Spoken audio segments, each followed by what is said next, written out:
This case study in Science for Environmental Management deals with the Baltic Sea, which, as we'll see, has some similarities and differences from the Chesapeake Bay that we've been discussing. First of all, like the Chesapeake, the Baltic is a very large estuary with salinities ranging from near ocean levels, 30 parts per thousand, here at the mouth of both the Chesapeake and the Baltic, ranging up to essentially fresh water, tidal fresh water in the upper reaches of both the Baltic and the Chesapeake, with a gradient in between. One difference is that most of the Baltic here is very low salinity brackish estuary compared to about half of what it is in the bay. Furthermore, I think you'll see a substantial difference, as you would expect, between the annual temperature ranges, with the Baltic, of course, being in a much colder climate where surface temperatures of the seawater very seldom get over 20 degrees C. And there is, of course, a north-south gradient with somewhat warmer conditions down in the southern Baltic than in the northern Baltic. The Chesapeake, on the other hand, gets much warmer. Also gets quite cold, maybe not quite as cold as the northern Baltic, but it has a more temperate temperature range. In addition, there are some substantial differences between the Baltic and the Chesapeake related to size, basically. First of all, the Baltic Sea is a much larger body of water here, with 377,000 square kilometers, which is 32 times the size of the surface area of the Chesapeake Bay. It has, therefore, also some substantial differences in depth. The depth of the average depth of the Baltic is really not that deep in terms of coastal ocean waters. It's 55 meters, but that's an average of about 8.5 times that of the Chesapeake Bay depth-wise. So, as you can imagine, the volume of the Baltic is 280 times, therefore, that of the Chesapeake Bay. Both the bay and the Baltic have large populations. Baltic, 85 million people, which is about almost 4 or 5 times that of the Chesapeake Bay. The Baltic has a larger catchment area and larger, obviously because of the size, freshwater inflow. And one of the big differences, of course, when you bring together the larger area, the greater depth, the larger catchment area, amount of freshwater inflow, is that the Baltic has a large residence time, a long residence time, 25 years, compared to just under a half a year for the Chesapeake Bay. So it's 50 times that of the Bay. And that's largely due to the fact that it has a really constrained entrance that we'll be talking about in a little bit. And therefore, it has almost no tide past the Danish Straits that in the Baltic Sea proper. There are 9 nations in the Baltic, whereas we have one, with, of course, 6 states and the District of Columbia in the catchment area of the Chesapeake. All of the 9 nations around the Baltic are members of the European Union, so therefore there are various rules and requirements that govern the European nations that they have to comply with. One, a very important exception, Russia, of course, is not a member of the European Union. There are 9 languages, therefore, spoken among these nations. When they get together and meet, their common language that they interact with is English, which helps me when I've been an advisor going over there.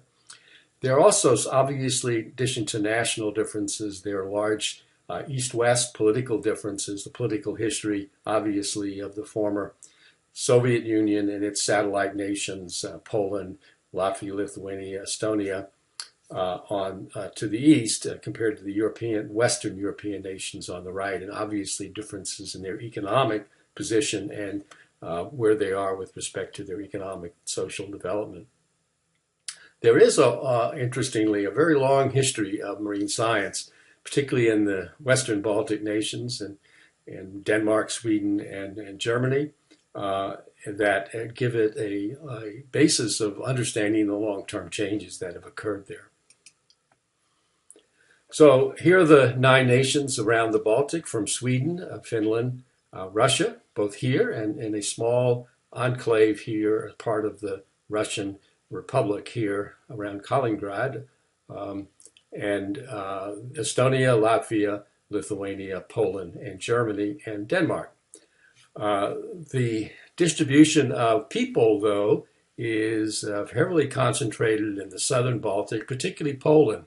When you look at the total population of the Baltic, the catchment in the Baltic Sea, think of Poland. That's where a large percentage of the people live. There are small parts of Denmark and Germany, and then of course these other nations, the Baltic states, have lower population densities, and then when you get up to the Sweden and Finland, the populations, except in the cities, is actually quite low. The density is low. And as I said, there are different economic positions which the nations find themselves. Interestingly, in recent years, these Eastern nations have actually, some of them are quite doing well economically. They're recovering. Look at Poland and Latvia, for example, and Estonia and Lithuania, that are the rate of growth. Of course, they're starting at a lower rate. The rate of growth in their GDP is greater than Western Europe. And one nation stands out here is Finland, which was actually prospering very well for a while, but now has somewhat of an economic doldrums. So among the big challenges and problems in the Baltic Sea are similar to the Chesapeake. This hypoxia, the low oxygen conditions in bottom waters, and that it's become a stubborn feature of the Baltic. Here you see the bottom oxygen levels that are essentially anoxic with no oxygen, and hypoxic with less than 2 milligrams per liter of dissolved oxygen. I said stubborn because in this case, as opposed to the Chesapeake, where we have seasonal hypoxia, it's only present in the warmer periods of the year, and the water column turns over and oxygenates the bottom. In the Baltic, because of the strong stratification due to temperature differences, primarily, the bottom waters never really warm up, and therefore you have a permanent stratification, which results in year-round hypoxia. Here you see this is a 20th century and later challenge, with the records showing that the area of hypoxia has really grown rather substantially. One of the compounding factors is the degree to which water from the North Sea through the Skagerrak and the Kattegat, those bodies that connect it to the North Sea, in which seawater flows through these shallow water areas, through the Danish Straits, and whether the conditions are such that more saltier water, come into the Baltic, and when that does, that affects the strength of stratification and therefore the anoxia. Also delivers sulfate, which is responsible for sulfide production and the like. So you can see here the stagnation period, at least in this case, had a depressing effect on the amount of low oxygen, mainly because you had no salinity, salt water coming in to maintain the stratification. And then when that was broken, the area of hypoxia rebounded. Another big problem in the open Baltic in particular, but also in some of the smaller coastal areas, is the more recent prevalence of these large algal blooms, actually blooms of cyanobacteria that are up on the surface waters that you can see from space. I mean, they are really large phenomena and features. And here you see a ship traveling through one of these algal blooms. Here's a coastal manifestation of the water quality is when these cyanobacteria blooms actually blown to shore. These are caused by the fact that in the open Baltic, as production begins into the spring, nitrogen is depleted. There's enough phosphorus around, so these blooms are largely driven by nitrogen-fixing bacteria, cyanobacteria, that can fix nitrogen from available near the surface waters and grow biomass. So the challenges are, how can we get rid of these algal blooms and alleviate the hypoxia in bottom waters? Another challenge that the Baltic has that's manifest even more substantially than in the Chesapeake Bay is the prevalence of invasive species. You know, we have invasive species in the Chesapeake that have had an influence, but there in the Baltic, because of the naturally low diversity, the isolation from transfer of organisms, movement of organisms naturally, invasive species have come in largely as a result of shipping, and have had major impacts on the ecosystems of the Baltic, including this brown goby, the midden crab from China. These two species, Nemiopsis and Marancellaria, probably come originally from this region, the Chesapeake Bay region. Nemiopsis probably after being established into the Black Sea, and here, of course, the barnacles, which are an introduced species here as well.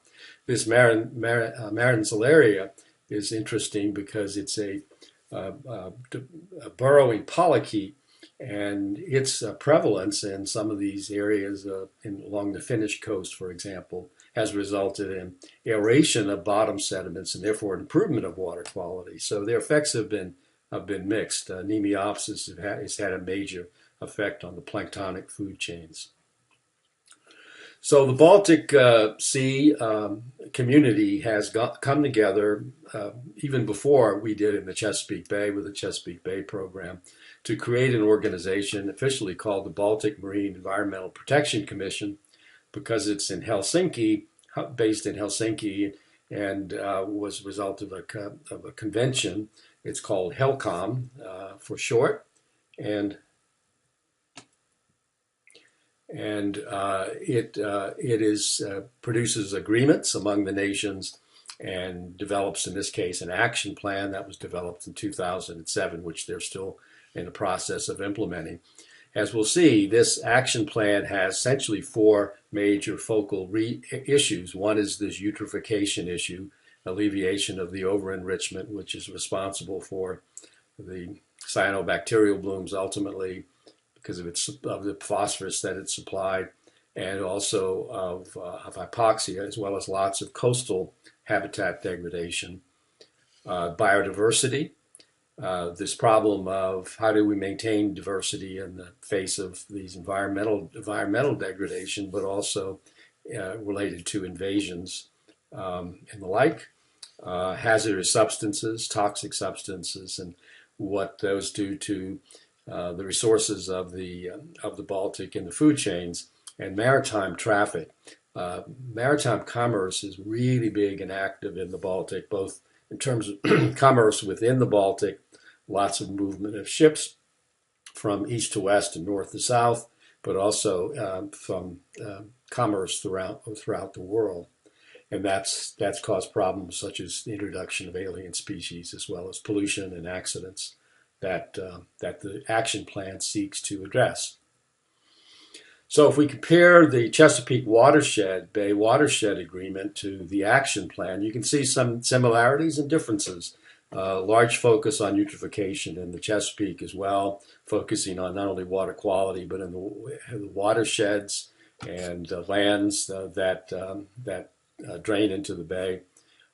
There's an emphasis on biodiversity, not so much explicitly on fisheries. That's usually handled through other kind of international mechanisms in the Baltic, but you can match that up with habitats and fisheries to biodiversity, hazardous substance versus toxic contaminants. We have these in the Chesapeake that are more activities that we're doing to implement the program, such as stewardship, public access, environmental literacy, and of course we've recently added this issue of climate resilience in the Chesapeake, which is more explicit in the Baltic agreements, more implicit, I should say, in the Baltic agreements. And then, of course, the Baltic has this large focus on maritime activities, which aren't explicitly found in the Chesapeake Bay Agreement.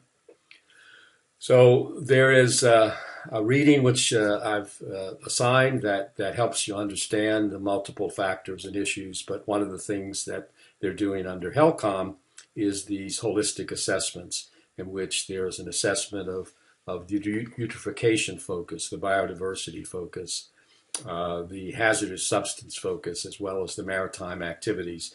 So you'll see these reports, and then the one that I've assigned is the one that integrates all of these to give some sort of a holistic assessment. So you can see here's the assessment of health with the central part of the Baltic in worse shape, and some of the populated areas in the southern Baltic and Gulf of Finland. Over here, this is St. Petersburg.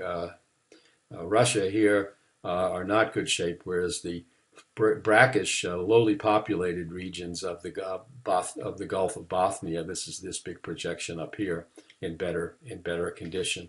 And this is a manifestation or an agglomeration of both the eutrophication assessment and the biodiversity assessments and the other components of the integrated or holistic assessment.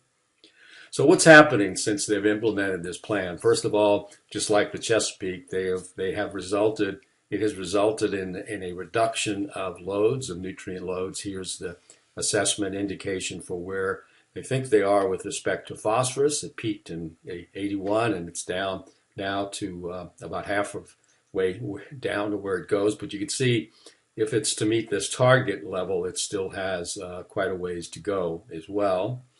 And this is the situation from another study on nitrogen, both in total nitrogen, nitrate, and ammonia.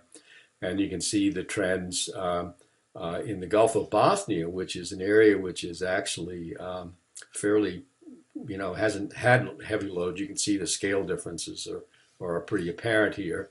It's actually trending up a little bit as a result of warming trends and some other issues of greater runoff from the northern Baltic that we'll talk about. And here in the more populated areas that drain into the Baltic proper, that central part of the Baltic Sea, you can see the total nitrogen, nitrate, and ammonium loads are going down. Yet, we are not seeing the desired improvement of water clarity, and reduction in chlorophyll that reflects the algal growth and the like. And this one study, you can see follow this red trajectory, and this kind of tells you where we think we were with total nitrogen inputs and the chlorophyll levels based on monitoring data. And as time went on, the nitrogen levels increased, of course, and chlorophyll got worse. But then as the nitrogen levels have been reduced, we're seeing a change. We're not seeing as dramatic a reduction in the chlorophyll levels that you would expect to bring us back to the starting point, the 2 milligrams per liter or micrograms per liter here. Similarly here for the Gulf of Riga, this is a part in the eastern Baltic, in Latvia. You can see here a similar pattern where the reduction of nitrogen loading has not resulted in a return to the previous chlorophyll levels. So these authors are arguing, is it, if to think that we could return to the base condition, maybe fantasy and like Neverland, and maybe it's not going to happen, and maybe we're seeing something like both a shifting baseline and a regime shifts because of the changes in the ecosystem that have occurred, which are not going to allow us to return to the pre-existing condition. The Baltic's got big problems with fisheries. Here's a nice cartoon which shows you how the ecosystems and the fishery species that the ecosystems that support the fishery species have changed, as well as harvesting effects on those fisheries, resulting in a really dramatic reduction in cod over time and an increase in a planktonic feeding species, sprat. So one of the challenges in managing fisheries in this region is to understand that's part of an ecosystem, and as we reduce stimulated food chains, food chain stimulated by large amounts of nutrients, that's going to have an effect that translates back the food chain and will determine whether we get less sprat, and then of course the fishing pressure and other food chain effects will determine whether the cod can recover. Shipping, as I said, is a very big deal in the Baltic. Here you can see the shipping traffic that is moving cargo. Very intense in the Gulf of Finland here in particular, all the way out to the Baltic. The tanker traffic, again from Russia and points east out of the Baltic. Passenger travel from Sweden to Finland in particular, and from Germany and Poland to Sweden taking place. So if we put it all together, we can see the intensity of ship travel through this region. And so here, the action plan and the science is about to address issues of safety, and including navigational improvements that prevent risk to collisions and the like, accidental pollution issues, illegal pollution activities, accidental oil spills and so on, illegal pumping of bilges and purposeful discharges, emissions, both emissions that take place into the ocean, into the sea, but also atmospheric emissions, which you might imagine are pretty significant and that rain back down, fall on the Baltic, sewage discharges, and the transfer of alien and invasive species. Those are the issues which individual scientists are working on to try to help improve the practices in the shipping industry. So one of the things that the Baltic region is actually ahead of us on is assessments of climate change. One, they haven't suffered the political limitations of addressing climate change. The nations there pretty much get it and are on the issue. You might be aware of the tremendous push towards renewable energy in Denmark, for example, with all the wind turbines and the like. But also the fact that they're seeing climate change in a much more dramatic way than we are. Here you can see the trends in the Baltic Sea of temperature, precipitation, and runoff. Clear patterns since the 60s of increased temperature, increased precipitation, increased runoff. And that has resulted in a clear pattern of warming of the Baltic Sea with the manifest ecological, environmental implications. And interestingly, with respect to sea level rise, as we project it forward, of course, you have to bring into the fact that, like as in the Chesapeake Bay, where we have subsidence of the land that contributes to a relative sea level rise, as well as the increase in the volume of the ocean. Same thing here in the Baltic, except that one important difference is that the northern Baltic has glacial rebound, so that the land is actually rising up relative to the Baltic Sea. So you have harbors there which have to be abandoned because their water depth isn't sufficient as the land rises compared to the sea. And so if you have fairly low sea level rise, those will still have global sea level rise. Those will have a negative sea level rise. That is, the sea level will be falling, and that therefore they will moderate the effect of sea level rise even under extreme conditions. Quite a big difference between the relative sea level rise here to the Gulf of Bothnia, even though this is all driven by the same assumptions with respect to global sea level rise. And so finally, let me just point out that the Baltic nations have been really leaders in conceiving and moving forward strategic research through this program called BONUS. It's supported both by the European Commission and as well as the eight of the 9 nations, the European nations around the Baltic Sea. And not only has this research been able to focus on the strategic objectives of HELCOM, of the Baltic Sea Action Plan, in a very direct way, but it's also been able to build capacity in the eastern nations because of the requirement that projects must involve collaborations of scientists from multiple nations. It's also been able to build a funding base to support research which includes both social dimensions as well as the environmental effects. So in some way, it's very interesting to see, since I've been advising this program for some years, the development of a major, international culture of collaboration in the sciences, both social to natural as well as multinational across the Baltic Sea region, in ways I think we can learn some lessons from. It is